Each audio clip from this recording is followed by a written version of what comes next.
Welcome to Answers from the Stairs, an off-the-cuff chat with Chris Vester. On this show, Chris provides insight on all areas of your life, whether it be your business, your relationships, or your health. Chris is a longtime business owner and coach looking to help everyone and anyone find their purpose and beat mediocrity. In his experience, he can teach anyone to reach their true potential. If you're ready to realize your God-given talents, then welcome to the show. Change. Change is inevitable in life. We're going to go through periods of change. Change is constant. The one thing that never changes is that there's going to be change. And heard something today that, man, it smacked me right across the face because I see it in me.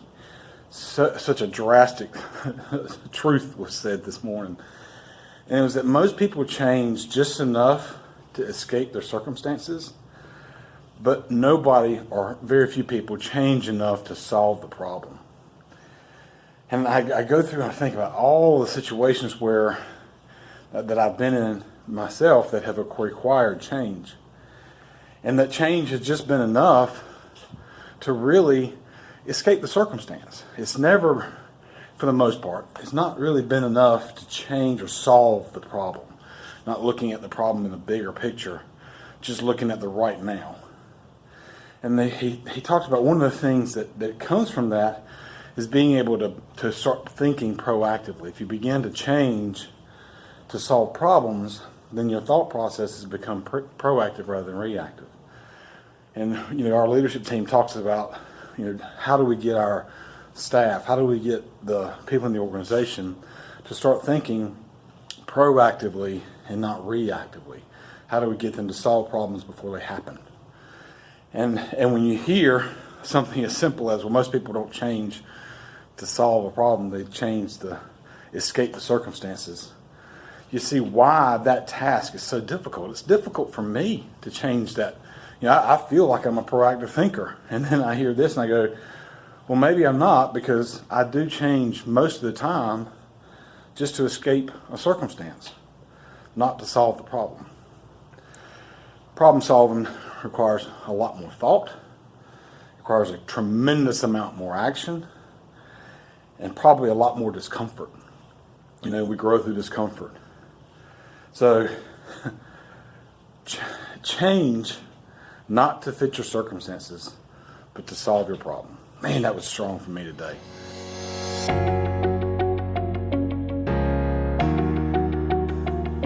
Yesterday I talked about change. Most people change to get out of a situation and not to really solve the problem that maybe have got them into that situation. Today I want to talk about, how do you know when to change? Most people don't change when they feel the need. John Maxwell says most people change when they feel the heat. That it takes some driving force to produce that change. To get you to start thinking proactively, it usually takes some type of major event. Which goes back to yesterday, of most people change just enough to get out of the situation and not really to solve the problem. So when I think about how over the last couple of years, we've worked in a strategic plan of ours, we have talked about and put on paper a lot of changes and a lot of planning, right? A lot of things that we know we need to do different that would help drive the business forward. And that's kind of where it stops at.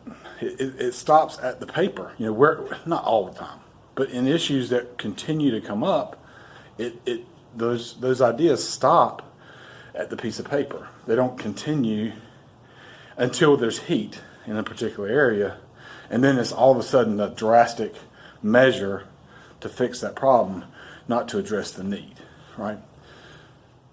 So just looking at how to apply this to us and our business and me into my life is knowing that I need to change proactively and not just change when there's heat. Knowing that the change has to be a constant development. The change is not something that is painful and that has to be done. It's something that should be done. Growth and change should be done. I think a couple weeks ago I talked about growth equals happiness. When you see things that are growing, they're happy, whether it's a growing family, a growing relationship, a growing business. When things are growing, there's usually a happiness there. So again, that all goes back to change. Growth requires change. And change, not because you feel the need, but because you feel the heat, is not the right way to go. Change because you need to change. Something that needs to be done.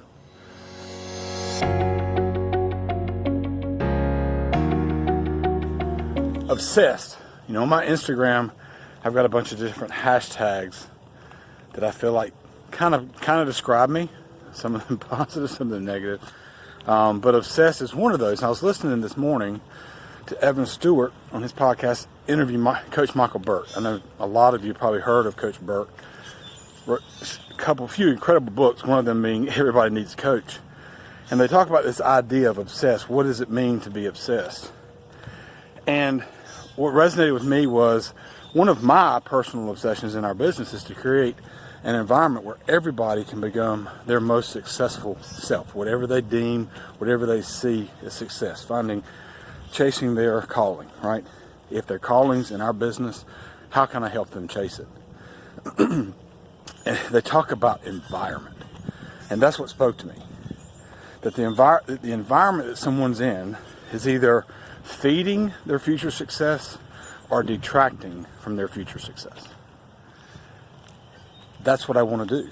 One of my obsessions is creating an environment that feeds everybody's future success. We've got 180 plus employees in our organization. And all I want to do is feed their success. What can we do? What can we put in place? What procedures can we put in place? What processes can we put in place? What training can we put in place? What opportunities can we put in place for everyone to be successful? So the idea of your environment does one of two things. It either enhances or encourages or feeds your future success, or it detracts from it. So those of you that are out there that are leaders in your organization or part of a leadership team, I challenge you with the same challenge I've given myself. What are you doing today? Number one, is it your obsession to grow the success of everyone in the organization or grow the community or whatever it is that you're trying to grow? And in every single day, is it truly an obsession to help create the environment that happens in every day? Not 2 days a week, not 3 days a week, every single day. What are you doing to create the environment that feeds the future success of whoever you're trying to touch? It's a heavy message for me today. And some validation. Somebody said the other day, why do you listen to me podcasts? I was like, maybe it takes me listening to that many to finally hear somebody that validates me, because we all do want to hear an echo, right? I talked about that a few weeks ago. But it's true. What are you doing today to create the environment for everybody you're around to feed their future success and not pull from it?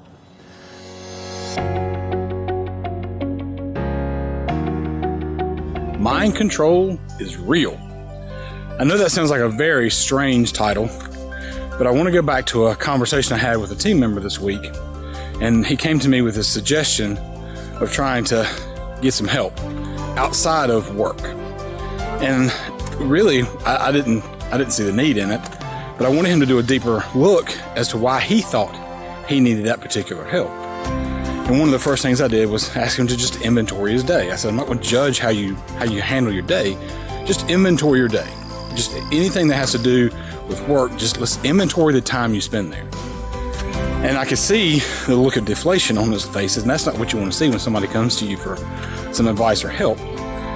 And so I asked, I said, why do you have that look? And he said, what if I've come to realize that I'm just lazy? And I said, okay, well, what can you do about that? What is it that you can do to change that? And he said, can you change it? Which to me means, can you change your mindset? And I, of course, went into exactly, yes, absolutely, you can change your mindset. And it led me back to the book that we're reading as a leadership team this month called Way of the Warrior by Erwin McManus. And yes, it's a book on faith. And you wonder, okay, why are you getting a business leadership team to read a book that is a faith-based book?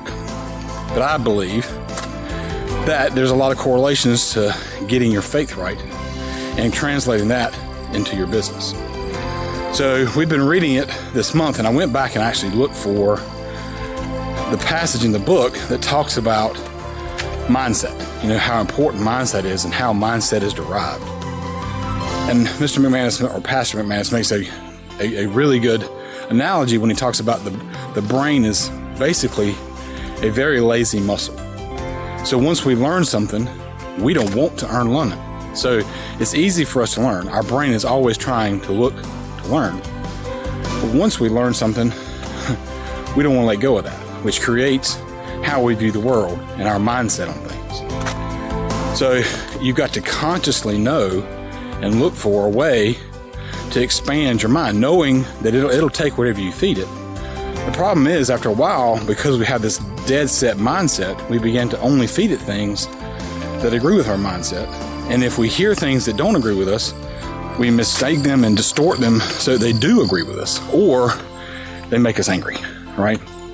So recognizing the fact that we can control our mind, we can control our mindset, we just have to make the decision to do that, to make a decision to get uncomfortable, putting ourselves and putting information in front of us that changes our mindset, or maybe just doesn't agree with our mindset. So that once we've learned something, we can't unlearn it.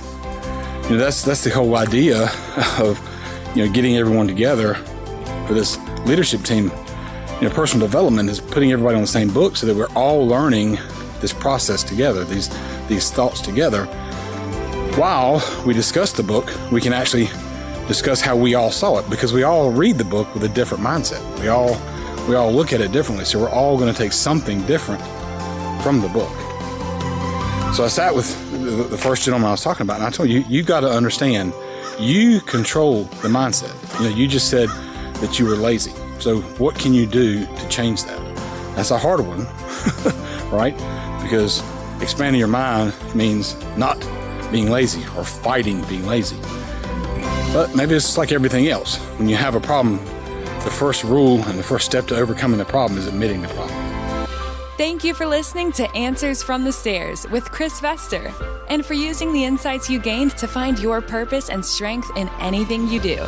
Tune in next week for another chat with Chris, and don't forget that reaching your true potential is not easy, but it's worth the work to find it and live in it. Until next time.